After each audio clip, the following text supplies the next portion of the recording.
오늘 성경은 사도행전 22장입니다. 사도행전 22장 1절부터 16절에 있는 말씀,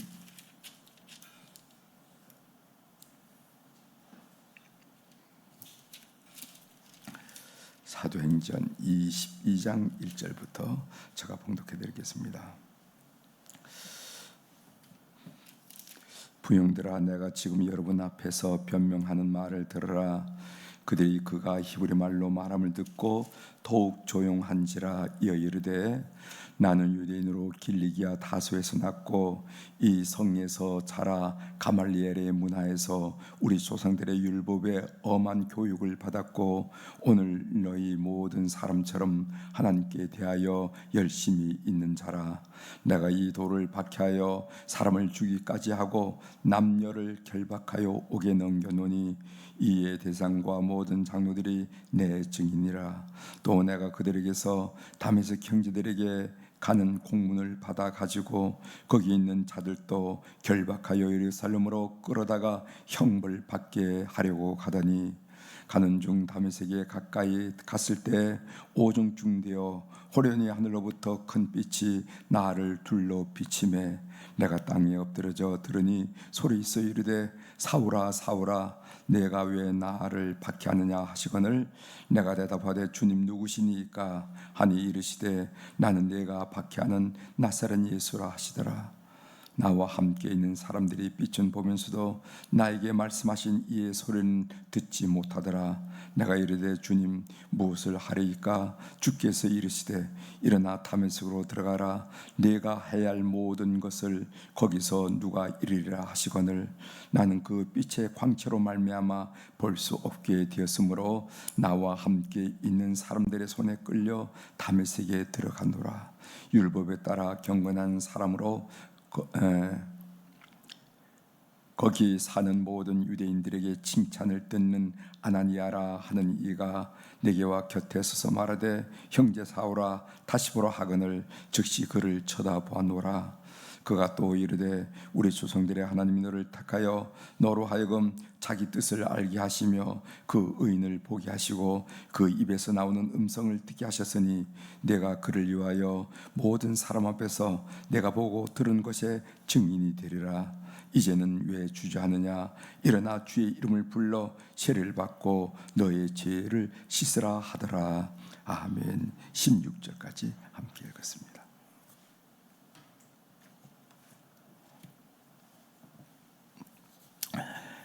오늘 우리가 읽은 사도행전 22장 1절부터 16절에 있는 말씀, 이 말씀을 중심으로 주제를 사람을 변화시키는 것은 주님과의 인격적인 만남입니다 하는 그런 말씀을 좀 드리려고 합니다. 예수님을 꼭 인격적으로 만나라. 사람을 변화시키는 것은 교육이나 훈계가 아니라는 거예요. 교육으로 따지면은 대학 공부하고 대학원 공부하고 이런 사람이 더 인격적으로 원만하고 남을 이해해서 이타적으로 살아야 될 거 아니겠어요? 교육이 사람을 변화시킨다면. 그런데 우리가 인생을 살다 보면은 못 배운 사람은요, 해를 끼쳐도 남 놓고 기억자도 모르는 그런 사람 해를 끼쳐도 이웃 사람 몇 사람만 해를 끼쳐. 그런데 머리가 좋은 사람, 공부를 많이 한 사람이 해를 끼치면 나라를 들어먹더라고. 나라를. 무슨 거예요? 그래서 사람을 변화시키는 것은 교육이거나 훈계가 아닙니다. 우리 아이들이, 여러분 다 아이들 자식 얘기를 해봤지만은 아이들 이러면 안 된다, 이름 못 쓴다, 그 말 알아들었습니까? 알아듣더라도 그렇게 살핍니까? 아니에요. 예수 그리스도를 만나야 된다는 거죠. 만남이, 인격적인 만남이 있어야 그 인생이 달라지는 것을 오늘 또 사도 바울을 통해서 우리가 확인할 수가 있습니다. 저는 이 설교를 이렇게 생각합니다. 무엇을 설교라고 얘기하는 건가? 이게 저희 설교관인데 저희 설교관을 여러분 이해하시고 저희 설교를 들으면 참 좋을 것 같아요. 설교라는 건 뭔가? 그것은 성경을 통해서 내게 들려주시는 하나님의 음성을 내 말로 증거하는 것이 설교다. 이렇게 저희 설교관은 그렇습니다. 설교란 성경을 통해서 하나님 말씀을 통해서 내게 들려주시는 하나님의 음성을 내 말로 증거하는 것이다. 내게 들려주시는 하나님의 음성, 다른 말로 말하면 내가 만난 하나님, 성경을 통해서 하나님 말씀을 통해서 내가 만난 하나님을 나의 말로, 나의 언어로 증거하는 것이 설교다. 그래서 설교는 주석으로 끝난 것은 설교가 아니라고 저는 생각합니다. 주석은 설교로 끝난 것이에요. 주석이 없는 설교도 설교가 아니지만은 주석으로 끝난 설교도 설교가 아니라고 생각하는 사람. 그래서 제가 우리 부목사들을 비롯해서 후배들에게 늘 하는 얘기가 이러냐: 주석 없는 설교도 설교가 아니고 또 주석만으로 끝난 설교도 설교가 아니다. 그럼 어떻게 증거해야 되는가? 저는 말씀을 증거할 때 항상 세 가지 차원을 늘 생각하는데, 하나는 논리적이 돼야 된다. 이것은 지적인 영역인데 머리로 통우할 수 있어야 된다 이 말이지. 청중들이 내 머리로 고개를 끄덕거리면서 통우할 수 있지만 안 된다는 거지. 두 번째로는 고백적이 돼야 된다. 이것은 정서적인 영역인데 가슴으로 감동을 받도록 해야 된다. 교수와 강단에서 가르친 교수와 설교자가 어떻게 다르는가? 교수는 머리로 동의만 하면 끝나는 거예요. 논박을 하든지 어떻게 하든지. 그러나 설교는 항상 마음에 감동을 줘야 된다는 거예요. 이게 어렵다는 거예요. 세 번째로는 구체적이 돼야 된다. 이것은 실천적 영역인데 손과 발로 살아갈 수 있도록 해야 된다. 삶으로 적용시켜서 우리 교우들로 하여금 연세가 낮든 배웠든 못 배웠든 간에 삶을 통해서 실천할 수 있도록 안내하는 것이 설교다. 그래서 논리적으로, 고백적으로, 구체적으로 설교해야 된다, 이런 생각을 하고 합니다. 여러분, 우리가 복음서에 마태복음도 있고 누가복음도 있는데 마태복음이 뭡니까? 마태복음은 뭐냐 하면은 마태가 만난 예수 그리스도를 마태의 언어로 기록한 게 마태복음이에요. 이걸 보고 마태복음, 마태의 설교나 마찬가지예요. 여러분, 바울 서신은 뭡니까? 바울이 만난 예수 그리스도를 바울의 언어로 기술한 게 바울 서신이에요. 그렇게 바울 서신 읽을 때 이것은 바울의 설교구나, 이렇게 이해하면 된다는 거예요. 그런 점에서 여러분들이 다른 분의 설교를 들을 때도 저분의 설교는 이까지 왔구나 할 수도 있고, 이렇게 여러분들이 설교를 잘 들으시길 바랍니다. 오늘 본문 내용이에요. 본문은 예루살렘에서 소동을 일으키는 유대인들 앞에서 바울이 증언한 내용입니다. 오늘 사도행전 22장 1절에 나와 있죠. 부형들아, 내가 지금 여러분 앞에서 변명하는 말을 들으라. 바울이 간증한, 이제 간증이 나오잖아요. 바울이 간증하는 이유는 군중의 오해를 풀어서 좀 자유를 얻기 위해서, 석방되어서 자유를 얻기 위해서, 그게 아니에요. 바울이 간증하는 이유는 오직 하나인데, 그것은 그가 만난 예수 그리스도를 동족에게 알려주고 싶은 마음, 그 마음이야. 자기가 살던 죽던 그건 이미 해결된 문제이고, 내가 당신들 앞에서 히브리 말로, 그 당시는 아랍어입니다. 히브리 말로 설교한 이유가 뭐냐면은, 그것은 내가 좀 더 자유스러운 몸으로 살고 싶어서, 그게 아니라 오해를 풀고 좀 자유스럽게 살고 싶어서가 아니라 내가 만났던 예수 그리스도, 내가 만난 예수 그리스도, 우리 동족 당신에게도 좀 소개하고 싶어서 그는 부형들 앞에 섰다는 것을 알게 됩니다. 바울이 본문에서 전하는 간증은 사도행전에서 3번 나옵니다. 이 한 번으로 끝난 게 아니라 3번 나오는데, 9장에 우리가 이미 읽었죠. 22장 오늘 본문으로 읽었죠. 그 다음에 26장에 또 나옵니다. 그만큼 바울은 그가 체험한 이 놀라운 일을 다른 사람에게, 특별히 동족에게 전하고 싶었다는 것을 우리가 알게 됩니다. 바울은 그가 체험한 사실을 어떤 구조로, 어떤 구문으로 소개하는가 가만히 봤더니까 바울은 이런 말을 쓰다고요. 전에는 어떻게 했다. 그 다음에 이제는 어떻게 한다. 그리고 세 번째는 그러므로 이제부터는, 이런 구조로 이렇게 썼어요. 예를 한번 들어보겠습니다. 이것이 간증의 구조인데, 에베소서 2장 3절에 보면, 에베소서 2장을 한번 여러분들 한번 에베소서가 또 어디 붙은지 잘 모르죠? 에베소서는 조금 넘겨서 에베소서 한번 보세요. 에베소 2장 3절에 보면 뭐라고 나오면 전에는 이렇게 나와요. 전에는. 그 다음에 에베소 2장 13절에 보면은 이제는 이렇게 이제는. 그 다음에 에베소 2장 19절에 보면은 그러므로 이제부터는 이렇게 나옵니다.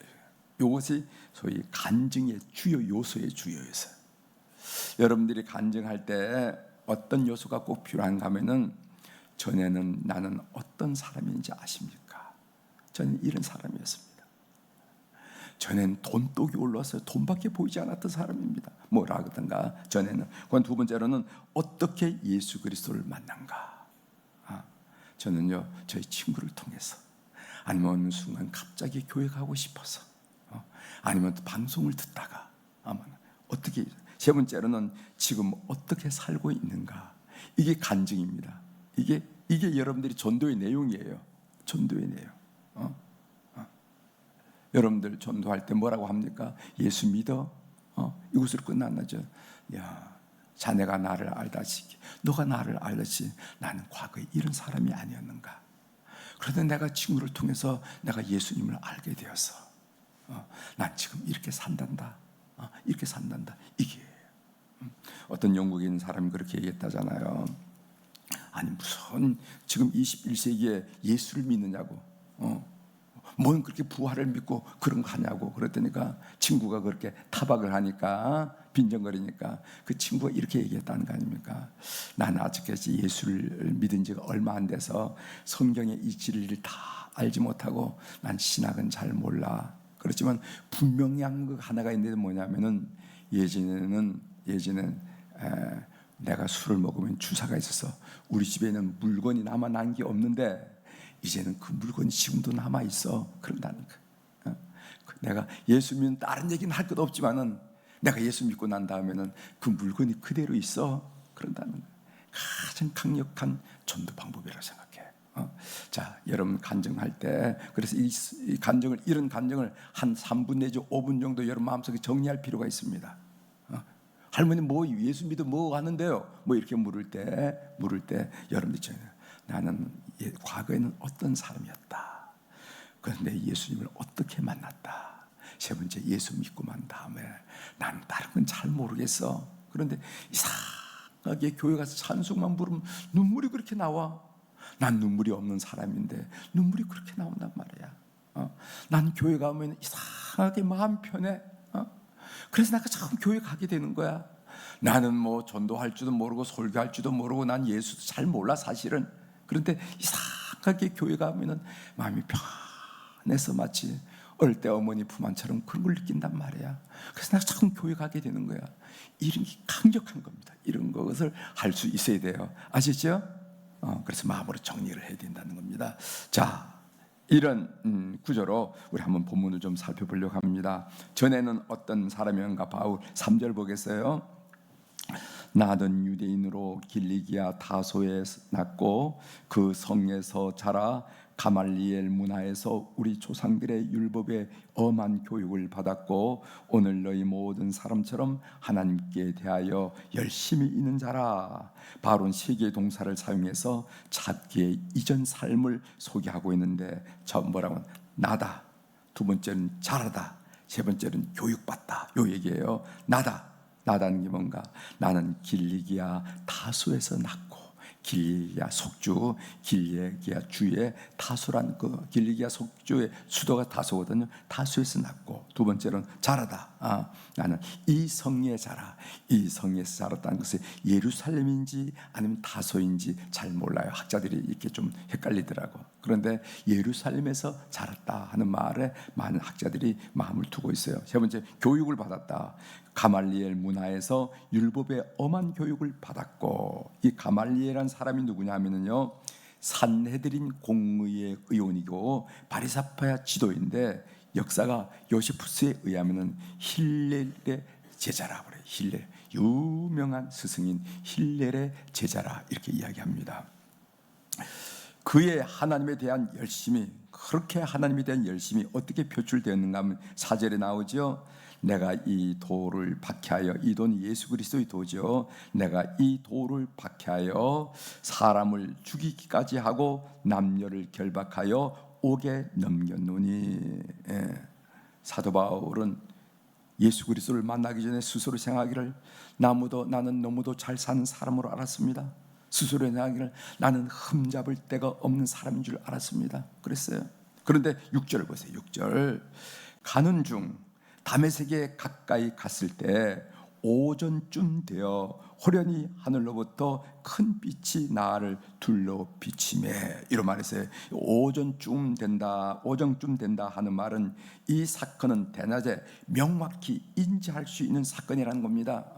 밤에 자다가 어떤 환상을 봤다거나 아니면 깬 지 얼마 안 돼서 이 꿈인지 생진지 모르는 게 흐리멍덩한 상태로 되어진 경험이 아니라 오전쯤 되어라 하는 이 시간을 나타내는 것은 뭐냐면 그 사건은 대낮에 명확하게 내가 인지할 수 있는 사건이었다 한 얘기를 오전쯤이라 하는 걸 말하고 있죠. 호련히 하늘로부터 큰 빛이 나를 둘러 비친다 하는 말은 이것은 구약 성경에 따르면 하나님의 현현을 나타날 때 나타나는 현상이라는 거예요. 갑자기 환해지거나 갑자기 빛이 들어오거나 이런 것은 구약 성경에서 하나님의 현현, 하나님이 출현했을 때, 하나님이 나타났을 때 인간의 경험이라는 겁니다. 그때 바울은 하나님께서 열심히 있는 자기 자신을 칭찬할 줄 알았습니다. 바울은 알았습니다. 갑자기 강력한 빛이 다가올 때 이건 하나님이 나에게 다가오시는구나. 그때 내심으로 내가 얼마나 하나님에 대해 열심히 했는지 하나님이 자기를 칭찬할 줄 알았다는 거예요. 자 봅시다. 7절. 내가 땅에 엎드러져 들으니 소리 있어 이르되 사울아 사울아 내가 왜 나를 핍박해 하느냐 하시더라. 바울이 얼마나 놀랐겠습니까? 잘하는 줄 알고 살아왔는데, 칭찬받을 줄 알고 이렇게 열심을 품었는데, 하나님을 위하는 일인 줄 알고 열심을 했는데 이 모든 일을 송두리째 부정을 받습니다. 부정당했어요. 내가 왜 나를 박해하느냐 이렇게 했어요. 이제에 대한 내용이 나오죠. 8절입니다. 내가 대답하되 주님 누구시니까 하니 이르시되 나는 네가 박해하는 나사렛 예수라 하시더라. 이제 바울 사도는요 확실히 알았습니다. 예수가 그리스도라는 사실을 알았다는 거예요. 이 놀란 충격적인 만남, 이 놀란 인격적인 만남이 바로 바울을 확 뒤집어 버렸어요. 그래서 그러므로 이제부터 어떻게 해야 되는가? 10절 보세요. 내가 이르되 주님 무엇을 하리이까? 주께서 이르시되 일어나 다메섹으로 들어가라. 네가 해야 할 모든 것을 거기서 누가 이르리라 하거늘. 그 네가 해야 할 모든 일이 15절에 나오죠. 내가 그를 위하여 모든 사람 앞에서 네가 보고 들은 것에 증인이 되리라. 이렇게 했어요. 오늘 우리에게 부탁한 말씀이죠. 예수 그리스도를 인격적으로 만나면은요, 이 바울의 예를 들어보면은 보는 것이 달라져서 보는 것. 이 보는 것을 관이라고 그러잖아요. 관. 그죠? 관. 제 인생관이 나하고 달라. 제 가치관이 나하고 달라. 관을 얘기하죠. 보는 것이 달라졌다는 13절 보십시오. 내게 와 곁에 서서 말하되 형제 사울아 다시 보라 하거늘 즉시 그를 쳐다보았노라. 그래서 바울이 예수 그리스도를 인격적으로 만나서 드러난 가장 확실한 변화가 뭐냐면은 관이 달라져요. 보는 것이 달라요. 예수 그리스도를 만나면요 인생관이 달라집니다. 예수 그리스도를 만나면은 가치관이 달라집니다. 예수 그리스도를 만나면은 무엇이 진정으로 귀한지 알게 되는 거예요. 이런 관이 달라지는 것을 여러분들이 경험하신 줄 분명히 믿습니다. 삶의 적용으로 말씀드릴 텐데 오늘 본문을 통해서 우리에게 강력하게 말씀하신 내용은 예수 그리스도에 대해서 알 뿐만 아니라 예수 그리스도를 인격적으로 만나라는 거예요. 아는 것으로는 삶이 변화되지 않습니다. 여러분 예수님의 제자가 몇 명이고 이름은 누구고 모세 오경은 뭐고 모세 교경의 신학적 내용은 뭐고 그거 안다고 삶이 변화되는 게 아니에요. 정말 변화되는 게 아닙니다. 아는 것으로는 변화되지 않아요. 예수 그리스도를 인격적으로 만나야 되는데, 그러면 예수 그리스도를 인격적으로 만나는 삶을 살면 어떻게 되는가? 제가 세 가지만 여러분 요소를 지적해 줄 텐데 여러분 삶에 꼭 적용해 보시길 바랍니다. 첫 번째로 우리가 알아야 될 것은 뭐냐면, 주님은 우리를 만나고 싶어 하신 분이라는 것을 우리가 알아야 돼요. 주님 예수님을 인격적으로 만나고 싶습니다. 우리가 갈망하면은요, 무슨 예수님이 숨바꼭질 하는 것처럼 나 찾아봐라 하면서 뭐 아무리 찾아도 나오지 않은 그곳에 숨어 있는 분이 아니에요. 예수님이 오히려 우리를 만나고 싶어한다. 여러분 계시록 3장 20절에 보면은요, 볼지어다 내가 문 밖에 서서 두드리노니 누구든지 내 음성을 듣고 문을 열면 내가 그의 교회로 들어가 그와 더불어 먹고 그는 나와 더불어 먹으리라, 이렇게 얘기했어요. 우리 마음, 우리 영혼의 문 밖에, 마음의 문 밖에 서서 기다리면서 여전히 녹화하는 거예요. 문만 살짝 열어주면 얼른 들어오고 싶어 하시는 분이 예수님이라는 거예요. 그렇기 때문에 여러분들이 인격적으로 예수님을 만난다 할 때 무슨 꼭꼭 숨어 있는 예수님을 숨바꼭질 하듯이 찾아내는 그런 게 아닙니다. 주님, 저는 주님을 원합니다. 주님 내 마음속에 오세요. 주님을 환영합니다 하면은 예수님이 너무도 기쁘게 여러분들에게 오신다 하는 이 사실조차 모르는 사람이 많더라 말이죠. 이거 여러분 믿으셔야 됩니다. 주님은 우리를 만나고 싶어 하십니다. 우리가 그를 초청하면 기쁘게 다가오시고 만나 주신다는 거예요. 이게 전제가 돼야 됩니다. 예수님은 말입니다, 무슨 자기 얼굴 보이는 걸 너무 아끼기 때문에 말입니다, 그런 분이 아니라는 거예요. 주님은 우리를 만나고 싶어 하신 분임을 기본적으로 알아야 된다는 거예요. 주님 하면 또 불러서 하면서 우리 갖고 오시는. 두 번째로는요, 문제가 있는 자리는 예수 그리스도를 만나는 자리임을 꼭 알라는 거예요. 여러분 인생을 살다 보면 문제를 만나잖아요. 그 문제가 있는 자리는 예수 그리스도를 만나는 자리라는 겁니다. 예수 그리스도는 그 문제를 통해서 우리를 만나고 싶어 하시는 거예요. 아시죠? 그래서 문제를 통해서 예수 그리스도를 더 만나고 더 확인해가고 그 사랑을 느끼는 여러분이 되시길 바랍니다. 세 번째로, 우리 안에 계신 예수 그리스도를 인정하고 교제하고 순종하면은 늘 예수 그리스도의 만남을 경험할 수가 있습니다. 예수 그리스도를 인정해야 돼요. 그래서 걸어가다가 주님 저하고 동행하죠. 오늘 누구를 만나야 되는데 무슨 얘기를 해야 됩니까? 오늘 이 무슨 일을 결단해야 되는데 어떻게 결단해야죠? 그래서 그분을 인정하고 그분과 대화하고 교제하고, 그리고 주님께서 그 마음을 주에 순종할 줄 알아요. 순종. 여러분도 자식들 그렇잖아요. 와가지고 어머니 이런데 어떻게 했으면 좋겠어요? 그래 내 생각으로는 이렇게 했으면 좋겠다 하면 그 자식이 그런 방향으로 나가. 그럼 부모님이 어떻습니까? 그 뒤를 봐주고 싶잖아요. 제가 내 말 듣고 지금 살고 있는데 그렇잖아요. 내 말은 뻔드르르하게 하는데 하는 거 보면은 엉뚱한 짓을 하고 있어. 그럼 여러분 배신감 느끼잖아요. 저놈은 앞에서 할머니 어머니 좀 말씀 좀 요청. 야 그만 됐어. 넌 아무리 얘기해봐도 알아듣지도 않고 말이야. 따르지도 않는 놈만 내 말. 넌 너대로 해. 이렇게 나가잖아요. 그렇죠? 그런 건 마찬가지예요. 그러니까 예수님 자꾸만 순종해야 예수님이 좋아하더라고요. 그래서 지난주의 간증은 너무 오래된 간증이고 아침마다 새로운 우리 주님과의 만남, 하나님과의 만남을 평생 경험하는 우리 교우들이 되기를 주의 이름으로 축원합니다. 기도하시겠어요? 하나님 아버지, 오늘 바울 사도가 다메섹에 가는 도상에서 예수님을 만난 그 놀랍고 충격적인 이야기를 사도행전에만 3번 이야기하는데, 그 3번 이야기하는 것은 나는 이런 경험이 있다고 자랑하기 위한 것도 아니고, 너희들 나를 이런 사람을 왜 오해하느냐고 오해를 풀기 위한 것도 아니고, 내가 만난 예수 그리스도, 내 동족이 내가 한 사람에게 전하고 싶은 열망으로 이렇게 설명했다는 것을 우리 다 알게 하시오니 감사합니다.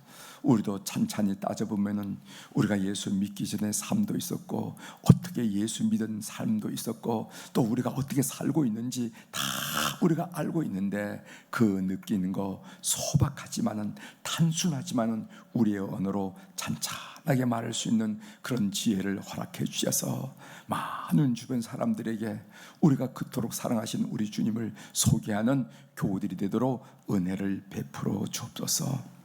하나님, 오늘도 사랑하는 주님 앞에 1,000번째 헌금을 올려드렸습니다. 이 헌금을 드린 것은 우리의 기대이며 또 우리의 간증이며 우리의 확신인 것을 하나님은 잘 아신 줄 믿습니다.